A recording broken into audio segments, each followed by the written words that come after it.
Goeien,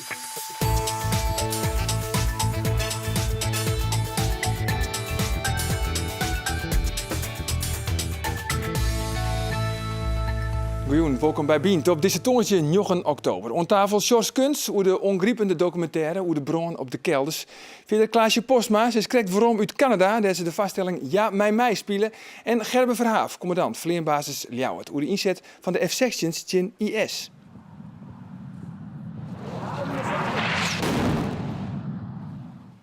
Ja, als je dit zou zeggen, wat denk je dan?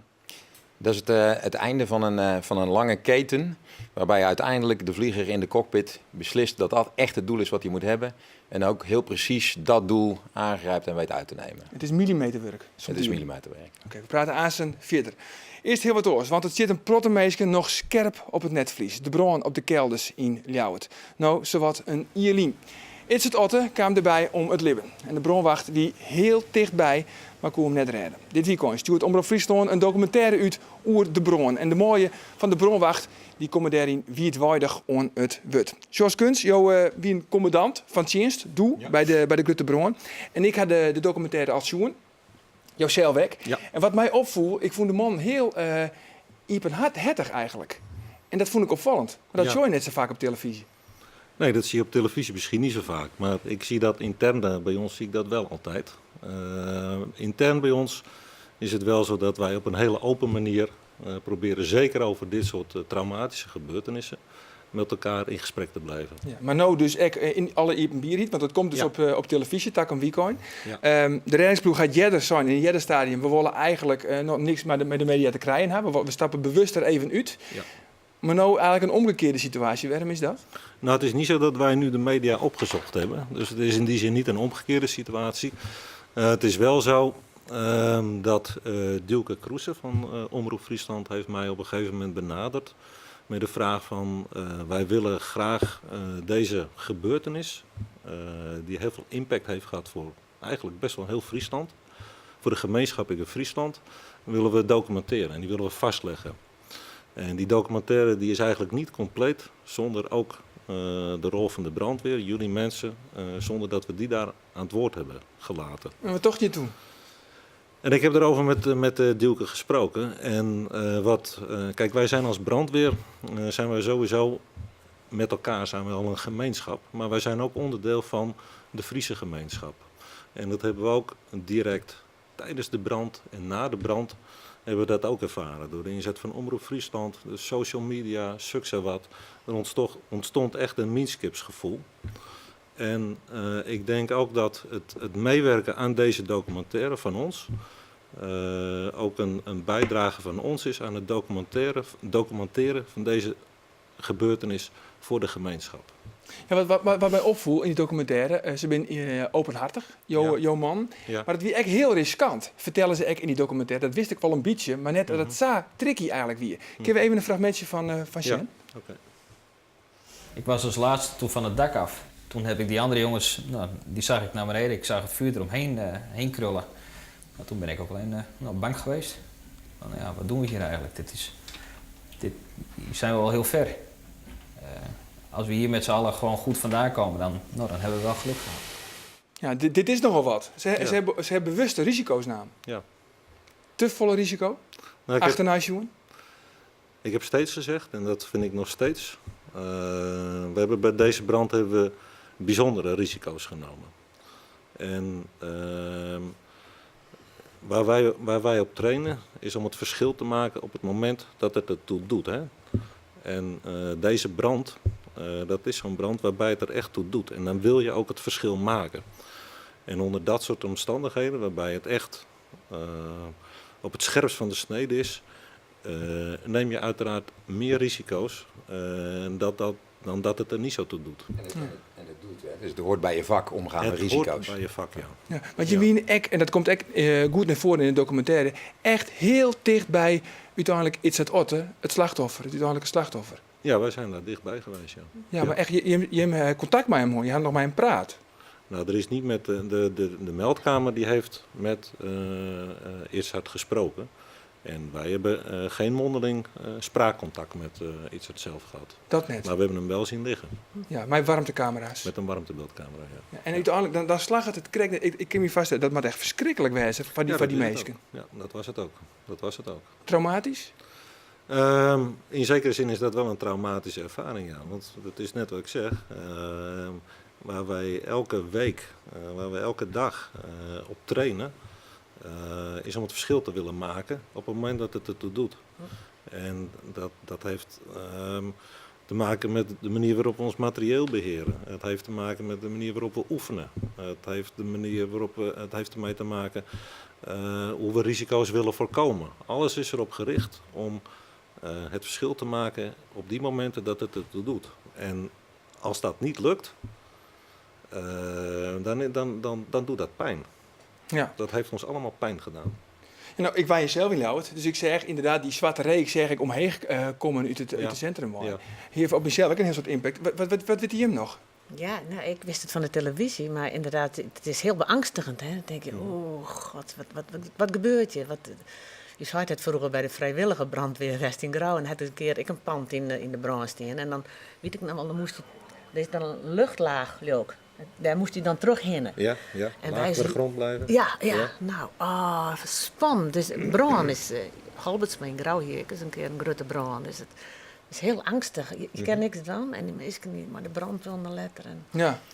Ik weet nog dat ik direct een telefoontje kreeg of de brandweer van de vliegbasis Leeuwarden kon bijstaan. Ja. Ja. En dat hebben we ook direct geprobeerd, gebracht. ja. En uiteindelijk ook bijgestaan natuurlijk. Ja. Want wordt er nog hoe praat bij de man, hoe deze bron, specifiek deze bron, of ben haast een I-letter?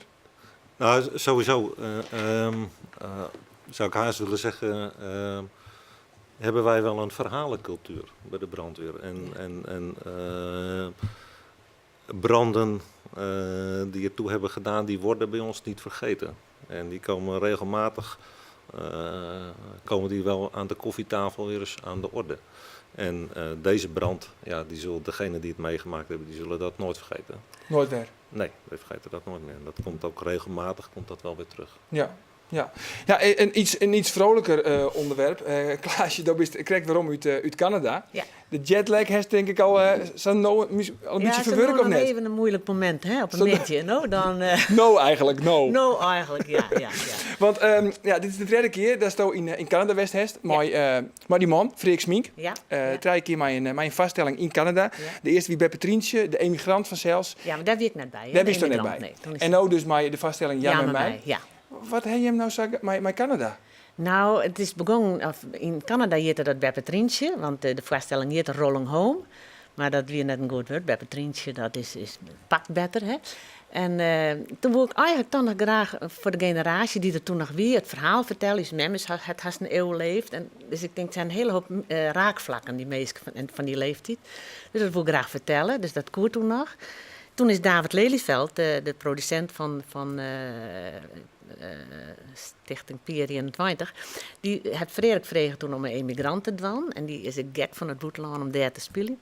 En toen vroeg hij mij, had ik dan te vervolg op Rolling Home of bij Patrientje dan wil, ja, maar mij. Dus ja, zo is het toevallig ontstaan eigenlijk. Ja. Maar hoe gaat het dan logistiek? Want ik bedoel, je hebt er 3 weken West, net als mij. Ja. Nog een vaststelling, nog een keer een oorde locatie. Ja.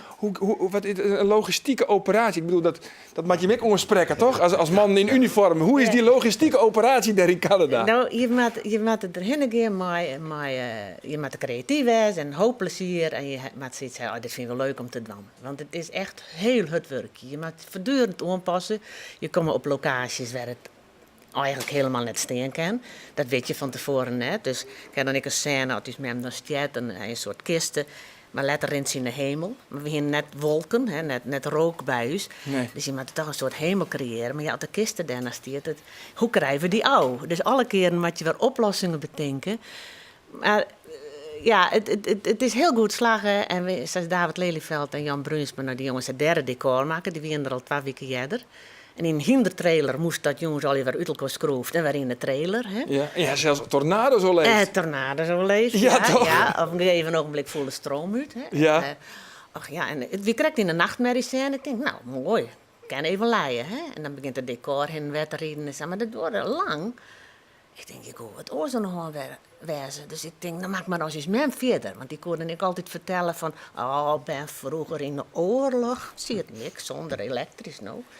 En dan zie het me bij een petrolielampje. Nou, dat ben ik wel gezellig. Nou, zo. Maar ja, op laatst heb je uitpraat. Ja. En smook nou. En daar kwam de directeur, mijn zaklanterne, op het toneel. En die zei, hier is een tornado en alle stroom is uitvallen. Het had een died worden. Dus de mensen moesten eruit, hè, vanwege de brandgevaar misschien of zo. Maar dan had ze eruit, nou, ja. En, maar wie ik sop daar, dat die oude mensen gewoon eerst het sop nou, hè.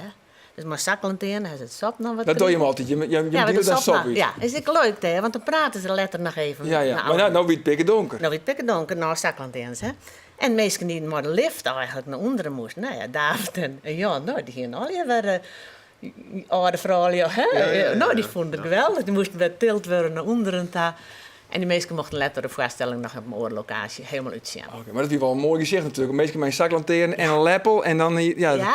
in het donker. Ja, dat heb ik wat. En dan is het is ook wel weer een avontuur wat je mooi maakt. Ja. En voor het eerst, want je zit er met mensen die binnen de taal, de Friese taal, want je hebt nog het stik in het Fries. Ja. Kun je het nog wat verstaan? Want de eerste generatie misschien nog wel, maar de tweede generatie die praat denk ik amper meer Fries. Nou, we hebben boppentiteling. En, Dat is dus wat het oorzaak als ondertiteling. Ja, dan kunnen ze makkelijker zo zien. Oh, hè. zo, gewoon, dan hing het een kast erboven. Ja, Dus maar dit is de dat- foto daarvan. Het boppenste gedeelte is dan de ja. boppentiteling. Ja, en dan zei mijn Beppe site, die stiert dan op een gegeven moment bij de kist en die zei van, hey Paus, Beppe Trintje, en dan shot ze zo, die had de bril nog op, maar ze shot neer dat ze die is. Dat is ook die tekst of zo. En dus de meesten die kent daar volgen. En ik zie zo'n begin ik altijd, ja. Ik begin altijd zo van, kan je mij goed verstaan? Hè? Maar we hebben zelfs boppentiteling, ja. Nou, en dan lees ik even een zinnetje en dan ben ze daar, weet ze dat ze het mooi lezen kennen. Maar het zet jezelf natuurlijk wel in een harnas. Ja, want je moet hier in wol, zeg maar, onder timing van die teksten horen. Ja, of Dat is wel- David, die moet op tijd dat indrukken. En natuurlijk net de grap van tevoren al indrukken, hè, want dan sta je er ik voor joker. Dat is wel eens gebeurd, denk ik, of niet? Nou, dat kan ik net controleren, dat weet ik net. Nee. En wanneer zit er weer wat op stapel? Wanneer ben je naar Canada? Wanneer zit er weer in? Nou, dat weet ik net. Ik ben wel mooi naar stuk aan het schreeuwen, maar ik weet net dat we naar Canada gaat. Nee? Maar even nou wacht je, hè. Ja, maar we moeten wat subsidie krijgen, hoor. De Zo is provincie, dat. maar ze vinden het toch belangrijk om... Nou, ze zitten nou te zien, dus... ja, nou, daarom. Om die uitstraling vast te houden uit Er zit een Boeteland. hoop Friesen. Er zit een hoop Fries. Ik ben ooit een keer geland met een F-16 met de pompenbladen op de staart. Ja. En de foto's met Friesen met de Friese F-16 waren niet aan te slepen. Oké, Heel zo. veel, Ja? ja, heel veel Friesen die naartoe kwamen. Ja. En die ook echt gewoon zich voor kwamen stellen. En kwamen zeggen, oh, zo mooi om dit te Ja. zien. En voor ons was het natuurlijk trots om daar te mogen zijn. Ja, Dat is, precies, ja. Nou, ja. Ja, prachtig. nou, nog meer F-16's, want we gaan even naar Amerika, want een ploeg militairen van Vleerbasis Ljouwert is daar gestationeerd om in Florida alles te leren over de Joint Strike Fighter. Maar wat doen ze daar nou correct?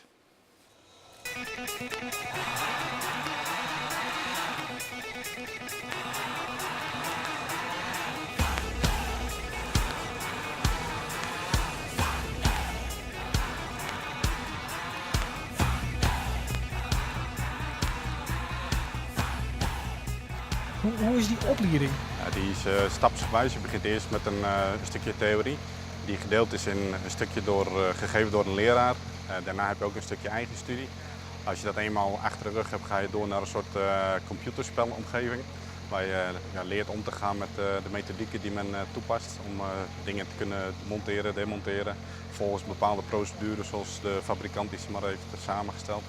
Als je dat eenmaal gedaan hebt en zoals wij dat noemen in het snotje hebt, dan ga je naar de simulator en daar ga je dan met de echte materialen aan het werk om dan de kneepjes van het vak te leren.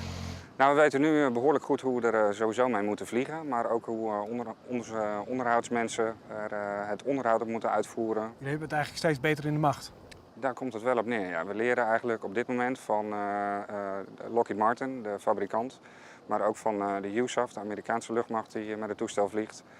Leren we eigenlijk hoe je het vliegtuig moet onderhouden en hoe je inspecties moet uitvoeren. En voor mijzelf dan specifiek als vlieger, hoe je je vluchten en je trainingsvluchten kunt uitvoeren. En dat is eigenlijk precies wat we hier dus op Eglin aan het doen zijn.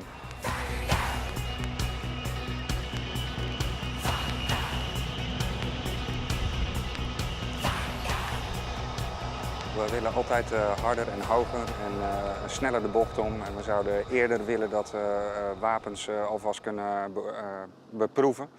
Alleen zover is het gewoon nog niet. En dat is een van de soms lastige onderdelen van het hele trainingsprogramma waar we nu in zitten. Maar straks ook het testprogramma. Je moet gewoon geduld hebben om zo'n capabel vliegtuig als dit de tijd te geven om daarmee te leren werken. En ook vooral om geen fouten te maken. Want die tijden om maar wat uit te proberen en te zien hoe het dan eigenlijk gaat. En wat doet hij dan als we wat harder gaan.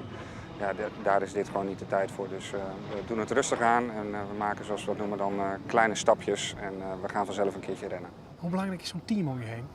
Ja, enorm belangrijk. Ik bedoel, zonder dit team komen we helemaal nergens. Dus we hebben van verschillende vakgebieden hebben we mensen uitgekozen. Na een sollicitatieprocedure die uiteindelijk zelf hebben aangegeven van goh, wij willen graag meedoen aan dat pionieren, want dat is het eigenlijk toch. Wij willen onze kennis en ervaring die we op de F-16 hebben, maar zelfs ook mensen die van de Defensie Helikoptercommando komen. Die kennis en ervaring willen we graag meebrengen in jullie team en daarmee zijn we dus aan het werken. Dat is eigenlijk een dagelijks proces van elkaar beter leren kennen en van elkaars vooral kwaliteiten profiteren. Ja, mooie beelden. En piloten van de baas zitten net alleen nog in Amerika, maar zijn zo'n kwart ook actief in Irak. Van de week haar louter F-sections voor het eerst bombardementen uitviert in IS, de Islamitische Staat. En Gerber Verhaaf, dat is de commandant van de vleerbasis Ljouwert. En die man zit er nou gestationeerd in Jordanië, maar vleende boppen Irak. Hoe gaat het eigenlijk, mooi? Het gaat hartstikke goed met ze. Ze hebben eerst gisteren, sinds maandag zijn ze een tentenkamp ingetrokken. Daarvoor hebben ze in hotels gezeten, maar ze zitten nu in een tentenkamp. En gisteren was eigenlijk de eerste proef op de som, want toen regende het. Was er een regenstorm en een zandstorm. En toen zijn we erachter gekomen dat de tenten toch wat lekte hier en daar en dat er stof doorheen kwam. Dus het is geen warme hotelkamer. Maar je hebt wel contact met ze dus? Ja, ik heb dagelijks contact met ze. Is er zelf ook nog in dan? Ja, ik ga daar in november zeker naartoe een bezoek brengen en kijken hoe het daar gaat. Wat veel belangrijker is natuurlijk, is dat naast dat ze het kamp aan het opbouwen zijn, dat ze nu op dit moment al de missies vliegen boven Irak, zoals in de pers al bekend is geworden. Ja, want ik vind dat spannend. Ja. Vind je dat ook spannend? Spannend. De eerste keer dat je boven een conflictgebied, boven een oorlogsgebied vliegt, is altijd spannend. Maar we hebben dat natuurlijk we doen dat al meer dan 20 jaar. Hè. We zijn in voormalig Joegoslavië begonnen. Ja, maar Doog zelf ook. Ja. Want dan ben je zelf nog altijd F-16-piloot. Ja, ik vlieg nog steeds, ja. En hij is vleien over oorlogsgebieden, Ja. op Bosnië, Afghanistan, Ja, Kosovo. Kosovo. Maar neem u dus mooi in de cockpit, want dan gaat het. En dan, ja, ik ga nooit een cockpit van binnen zoeken, maar dan vleer je daar dus boven. En wanneer weet je nou dat je een bom gooien moet? Ja, nou, dat is een hele set van regels en informatie waar die vlieger over moet gaan beschikken. Het begint al met de missieopdracht. Die komt van een hoofdkwartier in Qatar. En daar krijgt een bepaalde formatie krijgt de opdracht om een missie uit te gaan voeren. Die gaan eerst door een hele procedure waarin ze alle herkenbare zaken van zich afgooien. En een hele briefing krijgen over welke dreigingen ze kunnen verwachten in het inzetgebied. Welke omstandigheden daar zijn, welke weer er is, welke bewapening ze bij zich hebben. Dat brieven ze onderling, dat presenteren ze nog een keer aan elkaar. Dan maken ze goede afspraken. Dan gaan ze naar het vliegtuig steppen. Ze vliegen volgens vaste procedures het inzetgebied in dit geval boven Irak. En daar komt het, hè? Maar dit is al heel formeel. En dan zit je in die cockpit en dan neem je ze dus mooi. Ja, nou dan, er is altijd een bepaalde mate van spanning. Je kan het vergelijken als je een officiële wedstrijd moet gaan spelen in een sportteam. Je bent altijd een beetje gespannen, maar je bent zo getraind, zo goed getraind. En je hebt het zo goed voorbereid, dat je ook vertrouwt op je eigen kunnen en op het kunnen van je systeem. Dus maar krijg je dan van tevoren trog, of krijg je trog van wanneer je die bom dan gooien moet? Of weet je dat van tevoren? Heb je die coördinaten trog krijgen? Of? Dat kan beide. Je kan van tevoren die coördinatie kan van tevoren plaatsvinden, maar je staat altijd in contact met een hoofdkwartier. En de vlieger heeft zelf ook in de cockpit altijd een set van ROI's, Rules of Engagement. Dat zijn een soort aanvalsvoorwaarden waar de vlieger zelf doorheen gaat. Of het doel waar hij nu naar kijkt, zij, want dat kan ook natuurlijk, of dat voldoet aan die regelgeving. En of dat vanuit het hoofdkwartier inderdaad, dat we 100% zeker weten dat dat het doel is waar we naar op zoek zijn. En dat ook het doel is wat we moeten uitschakelen. En weet je dan gelijk dat het raak weer?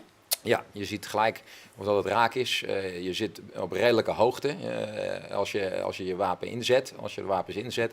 Maar je kan gelijk zien of dat het raak is of niet. Ja. Ja. Dus zit er dan 1 man in of 2? Er zit 1 man in de F-16 cockpit. Ja. Er zijn wel jachtvliegen natuurlijk waar 2 mensen in zitten. Maar in de F-16, en dat is een van de factoren waarom die zo succesvol is dat 1 man alle systemen bedient. En ook meerdere missies kan uitvoeren. En die heeft dan echt helemaal alleen dan op dat moment de verantwoordelijkheid. Ja, de verantwoordelijkheid De uiteindelijk ondersteuning. natuurlijk gaat het om degene die op de pikkelknop duwt, zoals wij dat zeggen. Waardoor het wapen wordt ingezet.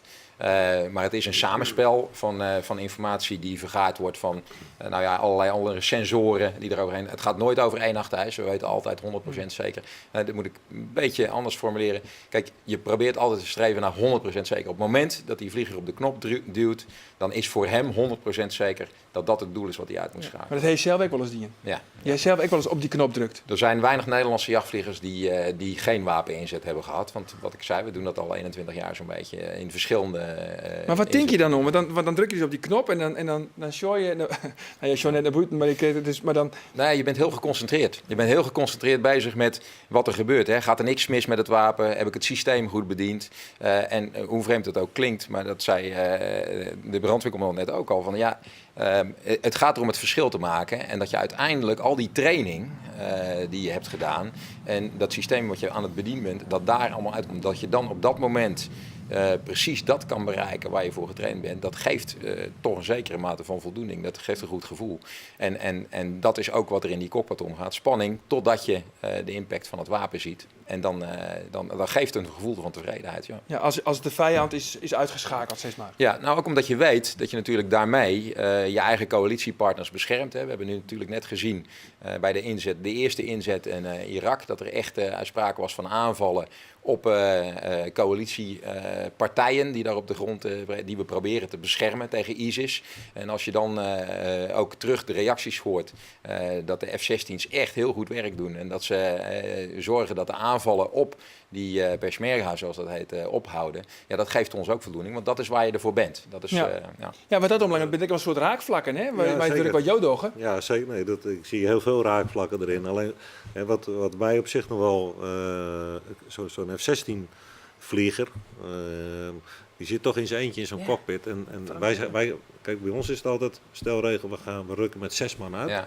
En het belangrijkste is, jongens, we komen met z'n 6 terug. Ja. En die F-16-piloot is ook onderdeel van een team. Die is altijd onderdeel van een formatie. Het is Van een eigenlijk formatie, je kan misschien F-16's wel zien als gewoon dat team. Van, we gaan nooit alleen, we vliegen nooit alleen. Hè. Je vliegt altijd in een formatie van 2 of meer. Ja. En in zo'n geval, hè, bij zo'n aanval, dan is er altijd sprake van 2 F-16's.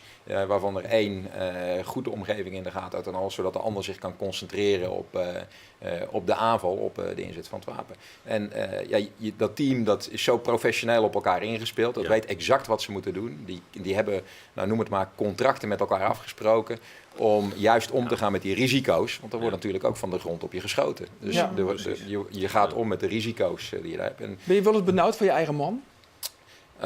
Nou, ik heb er vertrouwen op dat ze zo goed getraind zijn dat ze die risico's tot een minimum weten te beperken. We hebben goed inzicht. Maar ja of nee? Ben je wel eens, ik kan mezelf vaststellen dat je wel eens benauwd bent van die man, van altijd al helemaal goed gaat. Het vertrouwen is, ik vlieg natuurlijk zelf ook. Ik ben onderdeel van die groep al de laatste, vanaf 1992 zo'n beetje vlieg ik F-16. En het vertrouwen onderling in elkaars kunnen is bijna grenzeloos. En dat moet ook, want anders kun je dit werk niet. En daarom zie je ook dat er maar heel weinig mensen door al die selecties heen komen. En uiteindelijk ook operationeel F-16 vlieger worden op een squadron. Want je moet elkaar 100% kunnen vertrouwen. Maar ik denk ook wel dat je een zekere Heel kwart angst... nog eventjes. Ik denk dat je een zekere angst wel moet houden, want anders zou je alleen maar roepeloos worden. Hè? Ja, Dat is ik zo. spanning moet je... angst is in mijn ogen... Je bent zo getraind. Ja. Een zekere spanning, discipline, focus, concentratie. Angst, heb ik altijd geleerd, is een hele slechte raadgever. Ja. Toch? Wat ben je nou eigenlijk al je première? Klaasje, ik moet helaas oorronden. Klaasje, Wie het wat? Klaasje. Sorry, Klaasje. Wie het wat trouwens allemaal in uniform? Ja, geweldig. Ja, hè? toch? Ja, ik zou nog volle meer vragen stellen, maar ik ken er net gesminkt, hè? Ja, echt. Mooi, dan is er weer een Wien Sport. Dan is onder andere Cambuur-vastzitter Ipe Smit te gast. Waar we het ontan, hoe dan ook nog een hele gezellige dag. Mooi.